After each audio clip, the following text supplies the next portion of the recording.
Au nom du groupe UDI Modem et en votre nom à tous, je voudrais tout d'abord dire à la famille de Jacques Dominati, à ses enfants, Isabelle, Philippe et Laurent, à ses petits-enfants, à tous ses proches, combien la disparition de leur père nous touche tristement et douloureusement. Et je voudrais leur adresser ce matin nos pensées les plus affectueuses.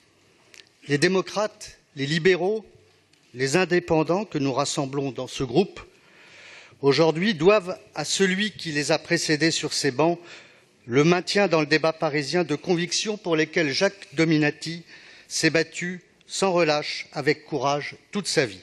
La liberté, la fidélité et l'indépendance.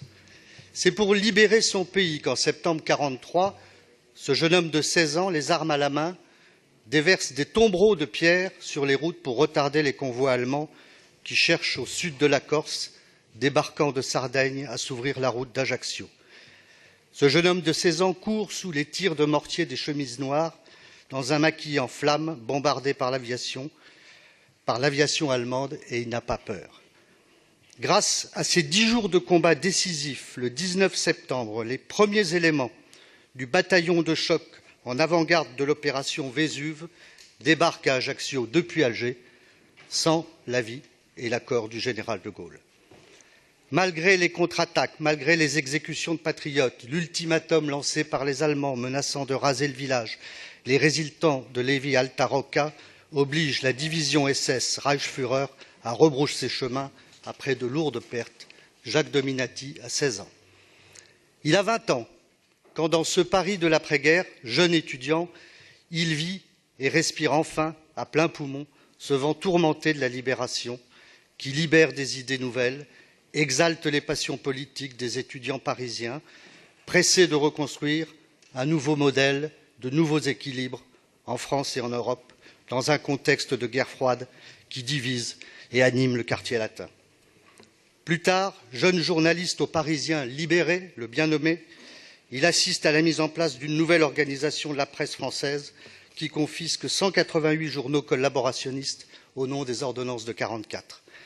Cette révolution dans la presse d'après-guerre va le rapprocher de 2 ministres de l'Information, André Malraux et Jacques Soustelle, vis-à-vis desquels il ne démentira jamais une fidélité faite de combats partagés et de travail en commun. Les événements algériens vont précipiter son engagement politique. En effet, secrétaire national des étudiants du RPF, il en sera exclu, parce qu'il sait déjà, lui, à ce moment, qu'on vienne de Corse ou d'Algérie, on ne traverse la Méditerranée du sud au nord, ni par plaisir, ni par hasard, hier comme aujourd'hui. Méditerranéen, il vit le drame algérien sans haine, ni violence, mais avec les poings serrés, qui retiennent autant qu'il est possible la colère et le chagrin d'un peuple qu'il voit abasourdi et que l'histoire rappelle brutalement à la raison nationale. Il ne manquera pas plus tard à ce qu'il invoque alors comme secrétaire d'État auprès du Premier ministre, à un devoir de solidarité nationale à l'égard de nos compatriotes victimes d'une politique voulue et acceptée par la France, et à ceux qui les ont accompagnés sur le chemin de ce drame national, les harkis. C'est le moment qu'il choisit de son engagement politique au centre et à Paris en 1959 avec les indépendants, puis les autres sensibilités centristes dans la préfiguration de ce qui sera bientôt l'UDF, le groupe Paris Liberté.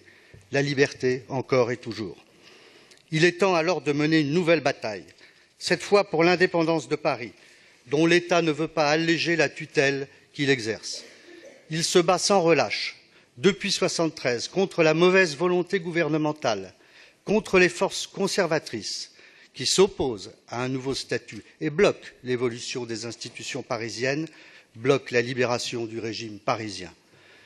De 1974 à 1976, contre l'avis du Premier ministre de l'époque, qui en sera le principal bénéficiaire, il fait adopter la loi du 31 décembre 1975 qui recrée le poste de maire de Paris, disparu depuis 1871, le préfet conservant les pouvoirs de police. C'est le début d'un combat pour l'indépendance de Paris que nous menons encore aujourd'hui et dont il doit, je suis sûr, espérer de là où il est que nous parvenions à le gagner. Dans les propositions qu'il formule, On retiendra le redécoupage des arrondissements pour qu'ils ne dépassent pas les 80 000 habitants, une redéfinition des pouvoirs du maire de Paris en matière de police et enfin son souhait visionnaire métropolitain de mener une intercommunalité de projet avec les communes de la Petite Couronne. Je vous laisse apprécier la pertinence et la modernité de cette inspiration réformatrice. Il ne sera jamais fatigué de se battre jusqu'au bout pour son honneur, pour sa famille, pour sa santé. Comme au tout premier jour pour son île, il jette toutes ses forces dans la bataille. Liberté, fidélité, indépendance, trois principes, trois convictions, trois serments d'engagement dont nous pensons que Jacques Dominati nous a fait, à nous centristes, par sa disparition, ses légataires universels. Puissions-nous en être dignes. Je vous remercie.